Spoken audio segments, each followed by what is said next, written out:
valued in thousands of crores. A 23-year-old is leading that company. It just gets you plumbers and all kind of people who do household work in minutes, just like Blinkit and Zomato. So now try to understand that even a housewife who we think that does nothing is in the role of an entrepreneur all the time, because she is managing the most complicated thing probably in the world, that is home, which involves the highest range of work, from washing of clothes to even preparing the kid to school and maybe her own husband for office or maybe for an important session like this. So that is the most diverse workplace in the world. So we are somewhere in the role of an entrepreneur all the time. My focus is going to be back now on the journey of humanity. When capitalism started, before that, people used to do all the diverse works from the morning to evening. Just to quote Karl Marx, he said in his book that was written around 1844. So I am taking you 200 years back. He said that, just to quote from his book, to hunt in the morning, fish in the afternoon, rear cattle in the evening, criticize after dinner, without ever becoming hunter, fisherman, herdsman or critic. This is the life which we actually want to live. And I see AI doing that sooner or later. I see the opposition of Karl Marx to capitalism being eradicated through AI. How? I will explain. And I see AI doing what communism couldn't. Because Karl Marx, in his book, written in 1844, the name of the books are the German Ideology, Economic and Philosophic Manuscripts of 1844. These are the name of the books. He argued that in capitalist system, workers are compelled to perform highly narrow, repetitive tasks. The same task you have to do morning to evening, and you get bored. Human beings are not made to do that. He argued that it is not natural. What is natural? What a kid does. He goes to school, he comes back, plays around, and he goes to sleep by hearing some stories at bedtime. He said the workers become alienated from their full human capabilities. Instead of being creative and multi-skilled, they are reduced to doing one small task repeatedly. So many students also feel that they are getting bored because they have to do the same thing repeatedly. Human beings are not made that way naturally. I love jungles. I keep going to 𝗔𝗿𝗁𝗶𝗶 and staying there without my phone and Wi-Fi, everything. What I feel that the same thing applies to human beings also. Doing the things that you actually want.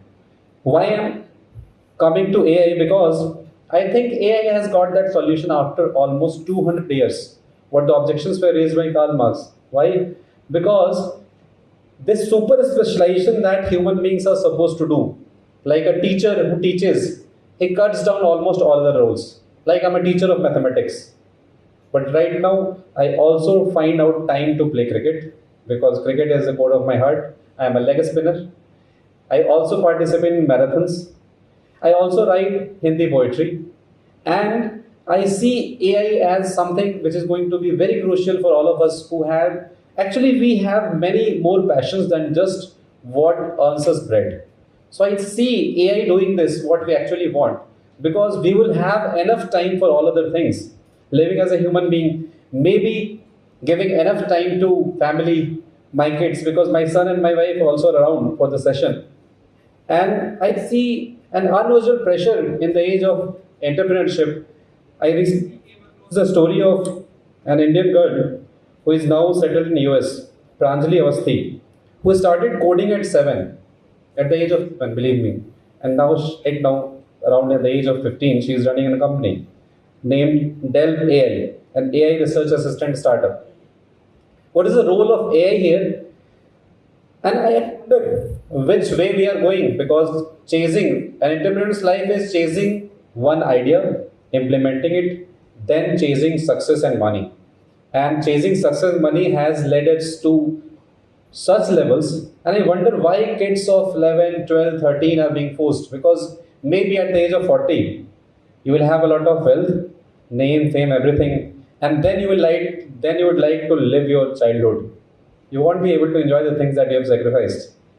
So what AI is going to help us do many things. Like for example, I was preparing for this session, how AI saved my time. Achha, how many of you have used ChatGPT in recent past? How many of you?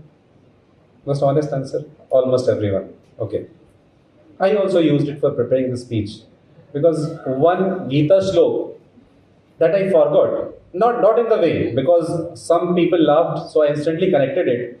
Because if everyone would have prepared it from ChatGPT, you would have found Dr. Omkar's content and my content exactly same. That is a negative side of overuse, dependence, over dependence on AI. And the flip side is that now even kids are doing their homework. University students are doing their homework from ChatGPT. Many smiles are confirming that I have caught them red-handed and I've touched the nerves. So many students right from small classes are now using ChatGPT. That is over dependence, because natural intelligence is much more powerful than artificial intelligence. Why? We use it for clues. As young people, you need to understand how much we have to be dependent on that, because the whole world has seen the negatives of overuse of even smartphone and technology and screen time. Right now, stress levels are at the highest for all of us in the entire history of mankind. So I was connecting it to the point that if I see as my own journey, I believe that once when I started with just 2 students, I thought one day my startup would have, let's say, 1,000 students, and I would have certain this amount of turnover. I would be the happiest man on the earth. But unfortunately, the journey of an entrepreneur is more like a chasing a mirage. You arrive there, your goal shifts, goes to the next, goes to the next. So to the youth present here from so many countries, I would like to tell you from my own journey of startup as an entrepreneur. I started way back in 2013. My first startup which failed. And then also I would like to tell you what is the lesson. When my first startup, which was on branding and event management, it failed in just 1 year because of a massive loss. It's very difficult for youth of today to overcome that. And I would like to remind you of one very powerful shlok from Gita, which actually some people love that, okay, I also prepared my speech from ChatGPT. Actually, the help that I took from ChatGPT, which actually saved a lot of time, the way we have to use it in coming years. One shlok from Gita I was not able to recall. So earlier, just 2 years back, I would have just one choice. I would have to take Gita and the marked shloka I would have to just flip through the pages and go through. Second option that I would have is search on Google, go through many pages, and then come across that shloka that I had to tell you. So ChatGPT saved a lot of time because I just prompted it, Bhagavad Gita shloka on karma, and it instantly gave me 3 options, which saved me a lot of time. It just took 1 minute. So this is the way we have to use it smartly, and that shloka is 𝗏𝗏𝗃𝗏 मा फलेषु कदाचन मा कर्मफल हेतुर्भुर्मा ते संगोष्ठ कर्मणि. Meaning that you just have tried to perform your duty and not the results of your actions. So as an entrepreneur, we need to understand that we have to perform the duty and leave the rest to the Almighty. It's not in our hands. So one startup fails, go for another one. My first startup was with the famous poet of this country, Dr. 𝗏𝗏. It failed in Noida in 2007. So I took some 3-4 years. I went for teaching, then come back again. And now this AI journey, that is not leading people to get content. I see the role of AI in people's life as being more happy, doing the things that they want because what they needed to do as through a specialization, now AI can do it very quickly. So your time is saved, and that time should be for what you actually wanted to do. And for that also, I would like to quote Gita, because I came across a very startling story. There is a brand called 𝗏𝗏𝗃𝗏𝗃, which is famous for yogurt. And this guy, Mr. Rohan Meechandani, who was the co-founder, he was providing healthy product to the whole country. And he himself died at just the age of 42 due to sudden cardiac arrest. Because we are not finding time for health, family, and our own emotions. And it's just turning into chasing a mirage. So there also, Adhyay 2 Shlok 71 of Bhagavad Gita comes to our rescue. It says, 𝗏𝗏𝗃𝗏 सर्वान् पुंसान् सरस्ति निःस्पृहः निर्ममो निरहङ्कारः स शान्तिमधिगच्छति. That true peace doesn't come from acquiring things. It comes from letting go of attachment, ownership, and ego. Because what Bhagavad Gita says is something we have to realize while using AI in our lives, saving time for actually what it means, which is meaningful. Because at the end of our lives, whatever we are chasing, like once I chased 1,000 students, the day I achieved, what do you think? My goal shifted. The next goal was 2,000. Currently, I have 2,000 also. Now it becomes bigger, and we are chasing it. And ultimately, the truth, what Bhagavad Gita says, we are all chasing just one thing, death. And then we have to leave everything here only. So with this message from Bhagavad Gita, I would like to conclude my session. Then we have some panel discussion and questions coming up. The first part is ध्यायतो विषयान् पुंसः संगस्तेषु उपजायते संगात् संजायते कामात् क्रोधो विजायते, which says whatever we think of, it goes deep into our thinking. Like let's say we are browsing iPhone 17 Pro Max. So the desire comes there. From where the desire comes? The next time you browse the internet, the next time you go to ChatGPT, you will have ad content, sponsored content, showing time and again iPhone 17 Pro Max. So thinking about material objects, that creates an attachment. Material object can be anything. Attachment leads to desire, and desire leads to anger. And that anger ultimately, where it ultimately leads to our own fall, which comes in the form of क्रोधात् भवति सम्मोहः, सम्मोहात् स्मृति विभ्रमः. स्मृति का विभ्रम cause करता है. It creates the destruction of intelligence, loss of memory. Anger creates all this, and anger comes from unfulfillment of desire. Smriti भ्रंशात् बुद्धिनाशात् प्रणश्यति. It leads to delusion, loss of memory, destruction of intelligence, and ultimately one falls. And then at the end, what Bhagavad Gita says, that human life is not for all this that we are chasing. Probably AI is going to create a more meaningful life. That is envisioned in the words of Lord Krishna in Bhagavad Gita. 𝗨𝗽𝗱𝗵𝗱𝗃𝗗�𝗵𝗀 नायं भूत्वा भविता भूयः अजो नित्यं शाश्वतोऽयं पुराणो न हन्यते हन्यमाने शरीरे. This is the essence of Bhagavad Gita, which says the soul is never born nor does it die.